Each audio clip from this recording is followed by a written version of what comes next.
First and foremost, shout out to me. I've had at least 3 of my fight picks correct. We're dating back to Adesanya versus Blachowicz. Adesanya lost like I said he would. Let's see. Also, Oliveira knocked out Michael Chandler inside of 2 rounds like I said. And last night, Biggie boy Jairzinho Rosenstruck knocks out Augusto Sakai silly inside the first like I said he would. Man, I am on a roll, baby. All right, now speaking of fighters, Fedor, in my eyes, is the greatest heavyweight mixed martial artist of all time. You know, I don't know why they say Stipe is. Now, in terms of the Ultimate Fighting Championship, that's Stipe's house. He's the man, all right? But in terms of overall MMA, including Pride, Strikeforce, Pancrase, WEC, everywhere else, you know, I think Fedor is the greatest of all time.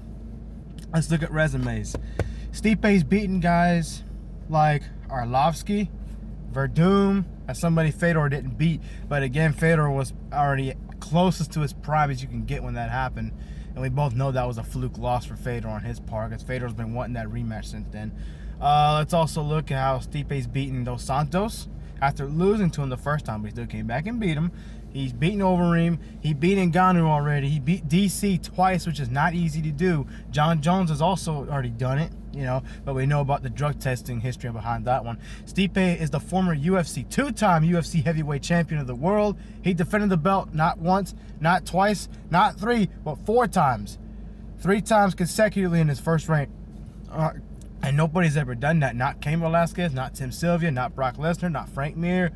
Nobody. Not even Randy Couture himself. Randy Couture was a great champion, as we all know. But in my eyes, it has to be Fedor. Now, let's look at Fedor Emelianenko's resume. He never fought for the UFC. I guess he had problems with Dana White or whatever. I'm not going to get into all that, but I'll let you guys look that up for yourself. You know, when you beat guys like Minotaur and Nogueira when he's in his prime, you beat him twice. Take the Pride heavyweight belt away from him. When you beat Heath Herring when he was young, you beat Crow Cop, and you have Crow Cop back it up in a stand-up fight in a kickboxing match. You win a unanimous, pretty one-sided fight against Crow Cop. You know, it was great, but it was more like a 49-46, I think, if UFC scored it. When you beat guys like Frank Mir, you beat those guys. You beat Tim Sylvia inside of 30 seconds, choking him out.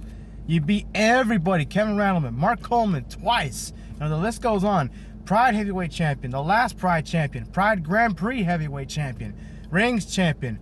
You know, he went undefeated for 10 years. Let's talk about that too. Fedor went unbeaten for 10 years. All right. Stipe did not even go 5 years undefeated. All right. Stipe eventually got beat. All right. Fedor, and really his first loss, which was way back in 2000, wasn't even really a loss if you watch the fight. Tsuyoshi Kosaka hit him with a punch, tried to punch him, but it ended up hitting him with the elbow by mistake. It should have been a DQ loss on his part, but it's all good. They fought again, and Fedor beat him down in the rematch, you know. So in my eyes, Fedor went fighting from 2000, maybe 1999, all the way to 2010 when Fabricio finally beat him. Talking too much. But, you know, the thing is, Fedor and some of those guys that Stipe beat, like Arlovsky,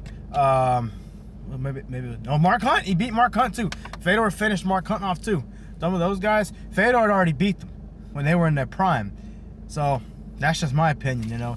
So I mean, I get why Stipe is the most accomplished heavyweight champion in MMA history, but in my eyes, if those two fought, I think Fedor would have crushed him.